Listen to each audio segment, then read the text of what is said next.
Já tem um tempo que me pediram para falar sobre a Bíblia Original Codex aqui no canal e eu quero ler hoje com vocês um pouco do PDF deles para a gente entender qual é a cosmovisão e o que tem nessa tradução. Né? É uma tradução da Bíblia Sagrada, pelo que eu entendi ela é brasileira, mas a gente vai avaliar isso melhor a partir de agora e entender qual é a mente do tradutor. Né?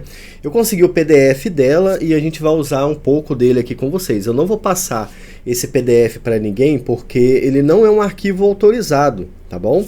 A Bíblia deles é vendida, então eu não posso passar. Como eu recebi, eu vou usar para a gente entender a mente deles, mas não vou passar. Mas, de forma geral, a gente vai conseguir captar um pouco da mensagem deles. Vocês estão vendo aí na minha tela?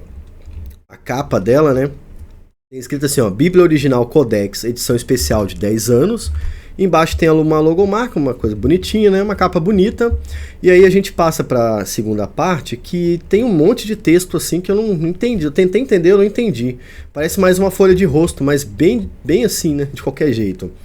E aí depois a gente tem aqui a ficha catalográfica dela. Eu quero falar um pouco sobre a ficha aqui com vocês. Essa Bíblia aqui, ela é de 2019, pelo Adrian, não vou ler o nome dele todo, que eu não sei, mas o Adrian escreveu ela. Ela é de 2019, mas a minha edição é de 2022, a terceira edição que eu consegui, tá bom? E aí, aqui no sumário, a gente vai ter uma ideia geral do que tem nela, né? Tem o sumário, a introdução. Aí a gente tem aqui a Bíblia original, pelo jeito a lei original já começa a Bíblia, e aí vai trazer Jó, Salmos, Provérbios, Eclesiastes, todo o Antigo Testamento, né? Eu não vi aqui os profetas, tá? Não sei se traz os profetas. E aí depois entra no Novo Testamento, terminando com, cadê? Tem Apocalipse? Terminando com Apocalipse aqui. E no final tem uma série Paradise, que eu vou lá olhar depois também. Musicografia, né? O que acontece? Eu dei uma pesquisada sobre eles e eu descobri que essa Bíblia, ela é uma religião, sabe, pessoal? É essa filosofia X aqui, ó. Ela não é uma Bíblia comercial. Vou até abrir aqui o site deles. Não é uma Bíblia comercial que você vai usar nos seus estudos, não. É uma Bíblia referente a uma seita, por assim dizer, chamada Filosofia X, tá?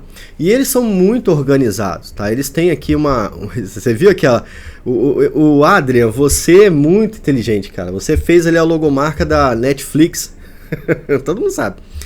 Mas tem várias coisas aqui, ó.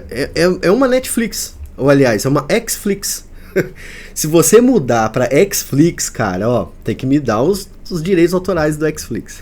Você deve ter, né? Mas é o site deles e ficou bem feito mesmo, tá? Eu queria fazer isso aqui. Eu fiquei com inveja do que vocês fizeram, tá? Apesar de não concordar com a doutrina deles, né? Eu tenho que admitir que eles fizeram um belíssimo trabalho. Então depois você pode ir lá e conhecer o material deles também, mas é uma religião cristã. E a gente vai entender o que tem aqui direito, né? É tudo de graça, tá, pessoal? Já posso aqui, ó, Paradise. Vamos botar aqui rapidinho pra tocar. Vamos ver o que tem aqui. Tem um vídeo muito bem feito aqui, né? O Rico e Lázaro na nave mãe Nova Jerusalém, na volta de... Como assim? Nave mãe? É uma live, parece, né? Aqui aparece uma live. E aí, esse cara deve ser o Adrian. Cara, ó, falta produção, a qualidade tá excelente, tá? Então, é isso, tá bom? A Bíblia é o livro religioso dessa religião, entende? Não é um livro para você que estuda calvinismo, arminianismo e cristianismo para comprar, não vai servir para você. Mas a gente vai analisar assim mesmo. Então, tendo isso como base, a gente consegue agora avaliar o que eles falam dentro dessa Bíblia, tá bom?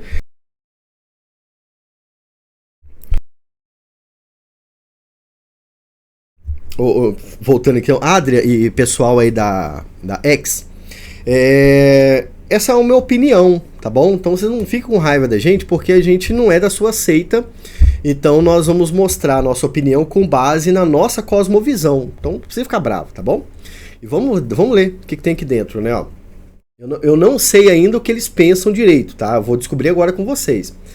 A Bíblia Original Codex, essa que está na tela, não é mais uma tradução ou verso ou versão da Bíblia, pois se fosse, seria inócuo. Coloque sobre a mesa todas as traduções que você possuir e junto com a Bíblia Original Codex, perceba o quanto ela será importante para você entender textos e contextos que nunca entendeu. Então ela deve trazer aqui comentários sobre texto e contexto, que é uma boa ideia. Tá faltando uma Bíblia sobre isso pra gente mesmo, a Bíblia de estudo sobre isso, né? Não sei se é isso que eles vão fazer aqui, a gente vai ter que avaliar daqui a pouco. A Bíblia Original Codex foi feita com a intenção inédita na história de Israel e do cristianismo de que o leitor ou ouvinte aprenda, interprete e entenda os seus contextos já na sua leitura.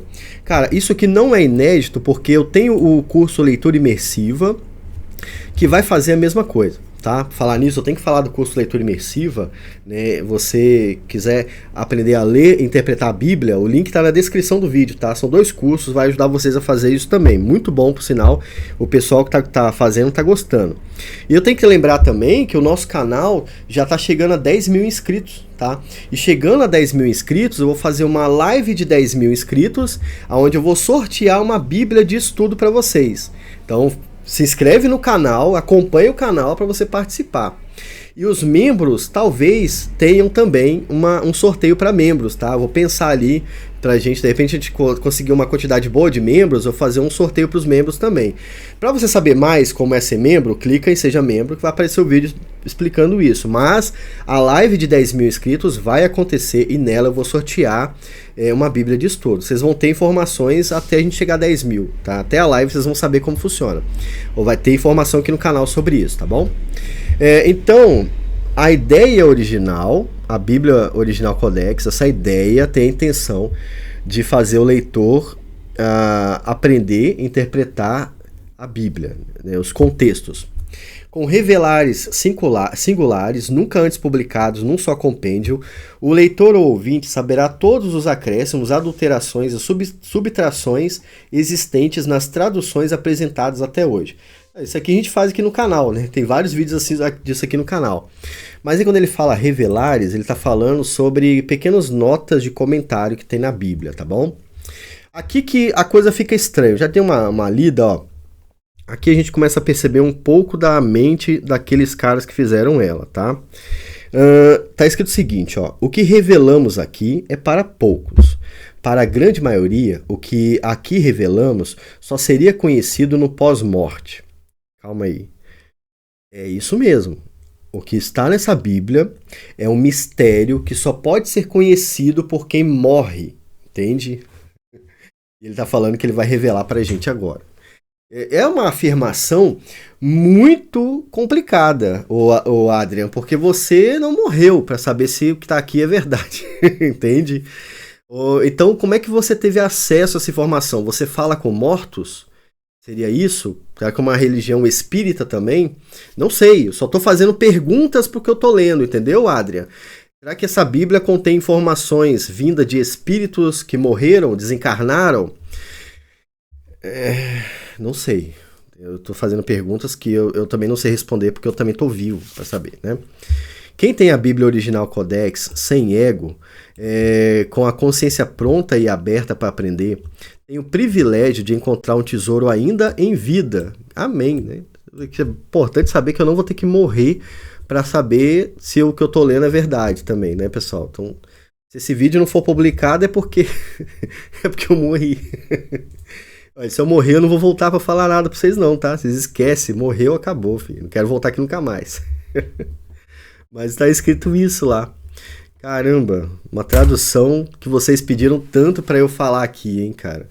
Indo falar essas coisas, né? De revelações disponibilizadas pelo Criador nas prateleiras metafísicas da existência atual, que só os que amam a sabedoria e a verdade acima de tudo encontrarão. Nós amamos a sabedoria e a verdade, nós questionamos as coisas aqui nesse canal e é por isso que vai ser interessante, né?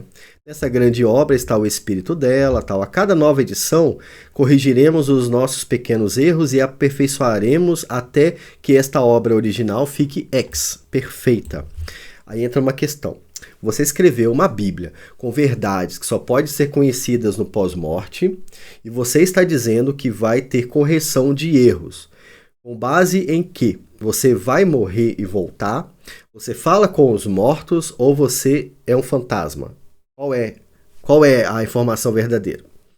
Como é que você vai corrigir? Você já está falando que tem erros, né? Como aí? E aí, já tem a terceira edição. Então, ela já estava errada. Então, o Adrian, é estranho, né, cara? E aí você falou que essa Bíblia ela é superior às outras Bíblias. A minha Bíblia não precisa de revisão, de correção. Então, a minha tá melhor que a sua. Então, veja que essas informações eles estão colocando nas entrelinhas para você já. Deus ele não deixa que a gente se engane sem a gente saber que está sendo enganado. E ele fez com que o Adrian desse os vacilos aqui para você entender que você está lendo uma coisa que não é muito boa, não é muito saudável, entendeu, Adrian? Então, ó, tá aí o sinal, né, de sabedoria mesmo, que você é sábio, o sinal tá aí, né? E aí a gente entra na Bíblia propriamente dito, né? Bíblia original, atenção, isso aqui é uma informação sobre os capítulos e versículos, né? E aí ele vai mandar a gente ler a Bíblia toda, todo o contexto. E aí eu tive que ver isso aqui antes de fazer o vídeo para entender como é que funcionava, porque é muito bagunçado, tá, Adriano? Isso aqui é diferente do seu Netflix lá, isso aqui tá muito bagunçado. Aqui, olha que interessante. Feifoxsofia. Existe essa palavra? Vamos pesquisar. Feiloxsofia. Não existe. É filosofia, né? É isso que é filosofia, é isso? Eu não sei, eu sou burro, gente. Tem que me ajudar. Mas enfim, tá escrito isso aqui. A lei original, a Torá original, Pentateuco, significa que agora ele vai começar a falar sobre Gênesis, tá bom? E aqui já tem uma coisa que a gente tem que observar, ó. Aqui é a introdução de Gênesis, tá? E ele vai trazer um comentário antes de trazer o texto bíblico deles, mas aqui nesse comentário já tem coisas que a gente precisa prestar mais atenção. Olha como ele comenta em Gênesis 1. A primeira Bíblia, o Velho Testamento, morreu. E ele vai usar como base Hebreus 9. Já vou falar sobre isso. Morreu e deixou a herança, o testamento para o Filho Jesus. Aí ele vai colocar um tracinho, V. O sistema religioso judaico-cristão, o sistema religioso judaico-cristão mesmo dizendo que amam Jesus, mentem que o Antigo Testamento está vivo só para que Jesus Cristo não tenha toda a herança do Velho Testamento, do Testamento. Essa afirmação, ela é cheia de problemas, Adrian, porque a Bíblia não fala que o Velho Testamento morreu no sentido de que ele não tem autoridade para nos ensinar, entendeu? Eu falei entendeu duas vezes, né? O próprio apóstolo Paulo fala para a gente pregar a Bíblia a tempo e fora de tempo para nos ensinar, para nos corrigir. Ele está falando, Adrian, do Antigo Testamento. Paulo não tinha o Novo Testamento na mão, ele estava falando do Antigo. Então, a ideia de que o Velho Testamento morreu, ela não é simples assim. O que morreu do Velho Testamento é a ideia de que você é salvo pela obediência à lei de Deus, entende? Mas nem isso o Antigo Testamento ensina de fato. Esse ensino foi feito pelos religiosos da época de Jesus, fariseus, tá? Então, aqui já tem uma ideia estranha, né? Como assim? Outra questão, crer no Antigo Testamento diminui a glória de Jesus? Porque se diminuir, o próprio Cristo fez, porque ele ensina o Antigo Testamento.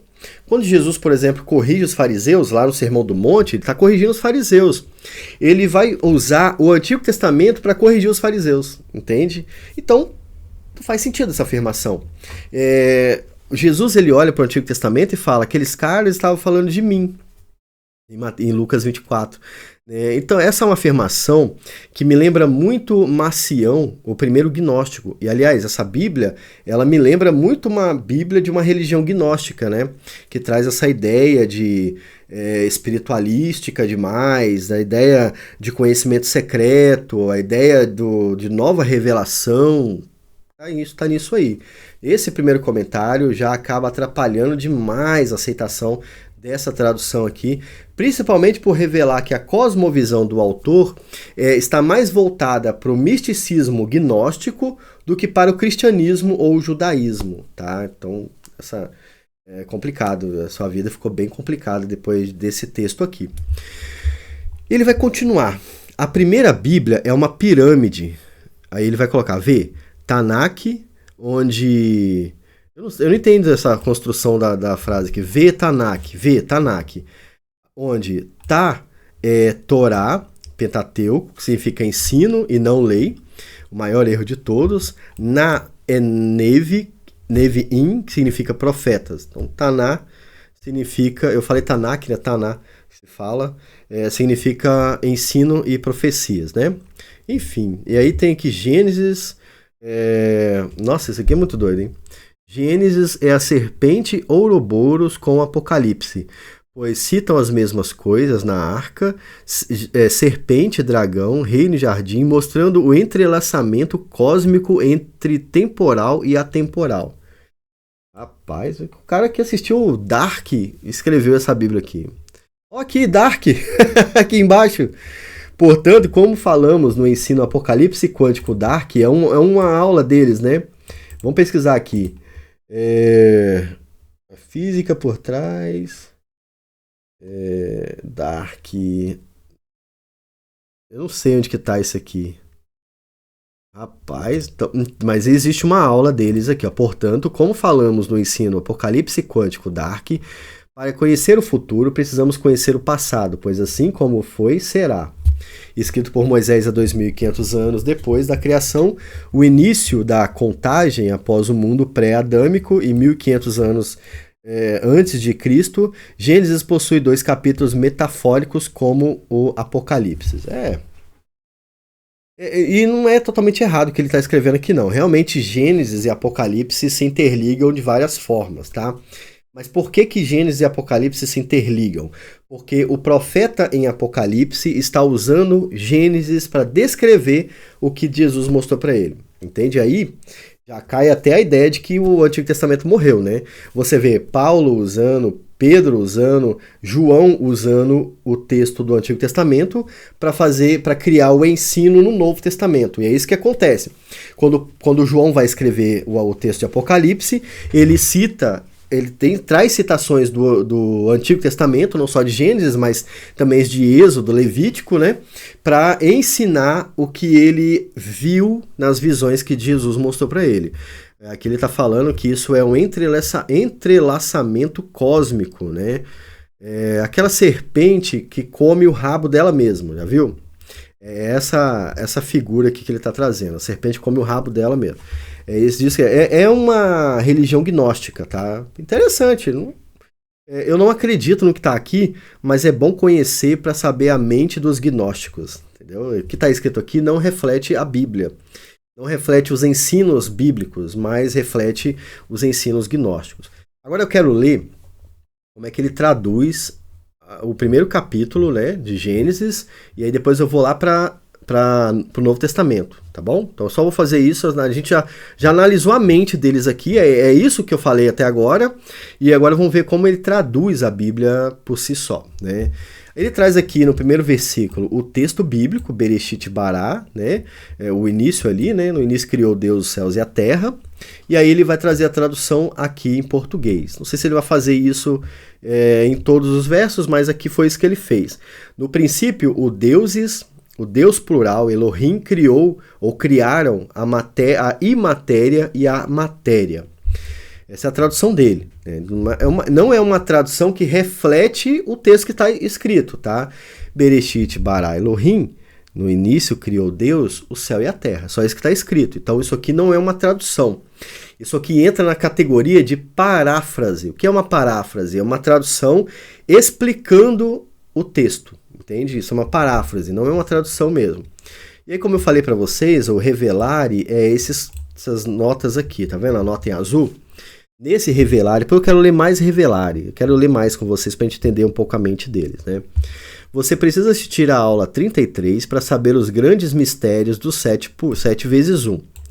Cristo está vacinado já na primeira palavra Bereshit. Então ele vai pegar a palavra Bereshit pelo jeito e vai desmembrar ela, né? Que é uma coisa errada de se fazer, porque a palavra ela está inteira, né? Eu sei que às vezes ela significa coisas, mas alguns judeus fazem errado.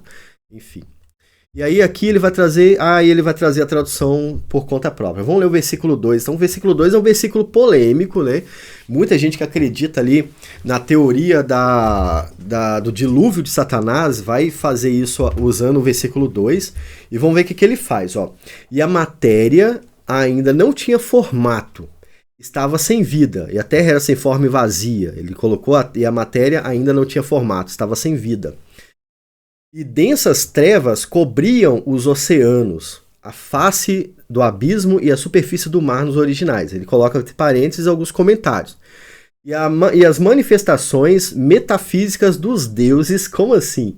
É isso que eles acreditam. E as manifestações metafísicas dos deuses. E ele vai colocar entre parênteses, ufologia original. Eu li isso na Bíblia Original Codex, ufologia original. Então ele acredita que os alienígenas sejam deuses, tá? E que os alienígenas circulavam a Terra. É um pensamento antigo, né? Que os ufologistas aí acreditam mesmo. Não reflete a teologia bíblica e histórica, mas é isso que eles acreditam, tá? Então as manifestações metafísicas dos deuses se movimentavam iluminando a face das águas dos mares. E disse o Criador plural Elohim, Fiat Lux, e houve luz. E viu Elohim, Elo Criador plural, aqui, eu acho que aqui é mais um... Não, meu Deus do céu. E viu Elo Criador plural, Elo imperfeita, e ali Elohim criou a dualidade, a divisão entre o bem e o mal. O entendimento e o não entendimento, a luz e as trevas. Esse versículo ficou totalmente fora de sentido, não entendi nada, né? E aí tem mais, eu vou ler só esses dois aqui, a gente vai para o Novo Testamento, tá bom? Revelare, dia no original era a raiz da palavra Deus e o diabo. Eu não acredito que ele fez isso, porque a palavra dia começa com D-I, né? Ou di, sei lá, Deus e diabo. Calma, vamos ler devagar. Dia no original era a raiz da palavra Deus e diabo. D-I. Di é de diabo, pois é o início do temporal, da cronologia, da dualidade. Dia no original era a raiz da palavra Deus. Elohim chamou a luz dia, e as trevas chamou noite, e foi a tarde e a manhã do primeiro dia. Eu devo ser muito burro para não entender isso aqui. Para mim não faz sentido algum. Nem no contexto, nem no texto, né? Talvez só na cosmovisão deles, né? E aí tem uma nota iluminária aqui. Vamos ver se isso aqui vai me ajudar. Iluminare. Veja também a assinatura judaica aqui. O dia começou tarde, 18 horas, e o amanhecer às 6 horas já estava no seu meio-dia. E disse Elohim: haja um sistema solar no meio das infinitas galáxias, e haja separação entre águas que vivem no subsolo, no centro da Terra, e águas que vieram de cima. Aí tem outro revelário aqui, esse é um revelário maior, né? Não vou ler. Mas, cara, não é uma Bíblia que serve para o cristianismo. Uma Bíblia totalmente gnóstica, sabe? Traz o pensamento gnóstico. Não tô aqui querendo meramente reduzir. Estou querendo mostrar que essa é uma Bíblia que traz um pensamento que não é um pensamento cristão. Entende? Eu estou tentando achar aqui um outro texto. Estou aqui em algum texto de Paulo, mas eu não consigo identificar qual é o texto do Novo Testamento. Eu quero ler um pouco do Novo Testamento também. Como não tem sumário com número de páginas, a gente não sabe, né? Deixa eu ver que livro é esse aqui, ou que carta é esse aqui. Cara, não dá pra saber. Aqui tem embaixo aqui, né? Cadê? Ah, meu Deus do céu, é difícil demais entender isso aqui. Aqui tem o Selá também, eu não sei de onde que é. Aos Romanos, que é a carta aos Romanos, né? Tá bom, mas onde que começa as cartas aos Romanos, gente? Eu quero ver a introdução, né? Não dá pra saber. Capítulo 11. Ah, capítulo 11. Tá bom. Vamos procurar agora capítulo... Vamos procurar um pouco mais aqui. Deixa eu passar aqui. Ah, deixa eu ver como é que tá aqui. Pesquisar, né? Paulo continua. Meu Deus, é muita coisa. Pessoal, tô desistindo, né? Aqui. Capítulo 11. Paulo vai fazer a conclusão final do que iniciou no capítulo 9, perguntando se o afastamento, a apostasia do povo de Israel era permanente e se não haveria mais solução para eles. Revelare. Israel ficou apostatado da verdade por 1500 anos e agora a igreja, formada por pagãos e judeus convertidos, está na segunda apostasia por 2000 anos. Então nós estamos apóstatas também agora? Só eles é que são salvos nesse caso, gente? Então a Bíblia deveria citar o ex há muito tempo, né? Ela acabou falhando, não citou. Eu vou ter que passar aleatório para lá e para cá, né? Vamos ver. Eclesiastes, fica ruim, pessoal. Eu acho que já deu para entender um pouco do que é isso aqui, né? A gente tem aqui Apocalipse, capítulo 4. Vamos ver o que ele fala sobre Apocalipse, capítulo 4. Aqui já tem o texto mesmo, e aí eu revelar. Então vou pegar aqui o texto de Apocalipse 4, que é o que tem. Não dá pra gente navegar no texto dele, porque é muito bagunçado. E Jesus Cristo continua revelando a João. Depois que viu os 7 candelabros, que representavam os 7 ajuntamentos, olhei, e na minha frente havia uma porta aberta no céu. E a voz que eu tinha ouvido na primeira revelação falou comigo novamente numa poderosa convocação. Suba aqui e lhe mostrarei o que deve acontecer logo após a Laodiceia e Filadélfia. Imediatamente fui levado pelo Espírito para diante do trono imaterial e nele estava assentado um homem. O trono é uma coisa material, mas ele falou trono imaterial. Revelarem.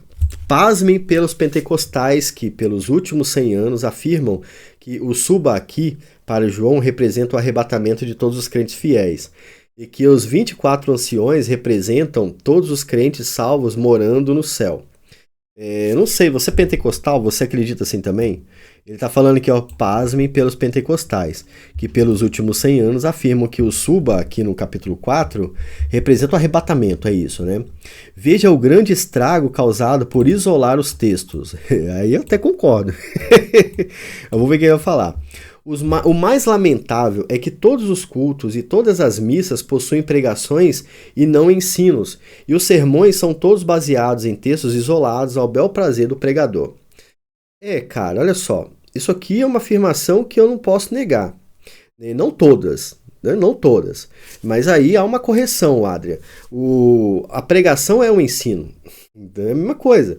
E é um ensino da Bíblia, né? Mas é certo que muitas, não todas, muitas fogem do ensino bíblico e pregam qualquer coisa mesmo, tá bom? Para afirmar isso, eles vão ter de dizer que o Apocalipse 4 é o arrebatamento e do capítulo 5 ao 19, toda vez que aparecem os termos santos cristãos justos ou justos, estes se referem aos judeus. Só depois do capítulo 5 é que o livro vai falar sobre os judeus. Que grande incoerência, como é perigoso isolar o texto e literalizar simples metáforas. É como se ele não tivesse feito isso até aqui, né? Meu Deus, é muita coisa, é muita doideira, né, pessoal? Muita doideira. Agora não é um revelare, agora é um gran revelare. Em sua maior parte, o Apocalipse revela Jesus Cristo como Messias para os judeus. Não, cara, como assim? E não prediz o futuro. Como Jesus não prediz o futuro? Ele está falando que vai acontecer na volta dele. Como que não prediz o futuro? Ele vai falar, eu já ensinei a vocês em outras oportunidades escatológicas que o Apocalipse é a narrativa do que o homem vai fazer. Os judeus estão na luta do filme Show de Truman, porque o Criador os colocou lá através da armadilha das promessas feitas a Abraão, que, por serem mal interpretadas, geraram ego nos corações das 3 principais religiões do mundo. Eles matam, roubam e destroem. Assim, o Criador interfere sem precisar colocar suas mãos diretamente, mas de modo indireto, através dos judeus e cristãos egoístas, senhores deste mundo, que nunca entenderam que o reino do Messias não é aqui. Ah, cara. Complicado, hein, pessoal? Complicado, hein? Muita interpretação aqui fora do contexto, né? O Adrian, ele falou assim, ó, vou ensinar vocês o texto e o contexto, mas essa interpretação aqui, por exemplo, onde fala que Jesus, ó, o Messias, não prediz o futuro, eu vou até ler de novo. Em sua maior parte, o Apocalipse revela a Jesus Cristo como Messias para os judeus e não prediz o futuro. Essa aqui, por exemplo, foge do contexto, né? Então é estranho. Agora, os judeus estão na luta do filme Show de Truman, né? O que é o Show de Truman, pessoal? É um filme onde o personagem principal participava de um reality show sem saber. É isso que ele tá falando. É isso aqui, ó. Se vocês puderem assistir depois, assistam, né? Deixa eu ver se tem alguma informação. Show de Truman. Truman Burbank é um pacato vendedor de seguros que leva uma vida simples com sua esposa. Porém, algumas coisas ao seu redor fazem com que ele passe a estranhar sua cidade, seus supostos amigos e até sua mulher. Após conhecer a misteriosa Lauren, ele fica intrigado e acaba descobrindo que toda sua vida foi monitorada por câmeras e transmitida em rede nacional.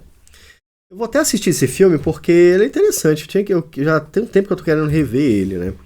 Mas a ideia dele é essa. Agora, cara, onde que tá a teologia aqui?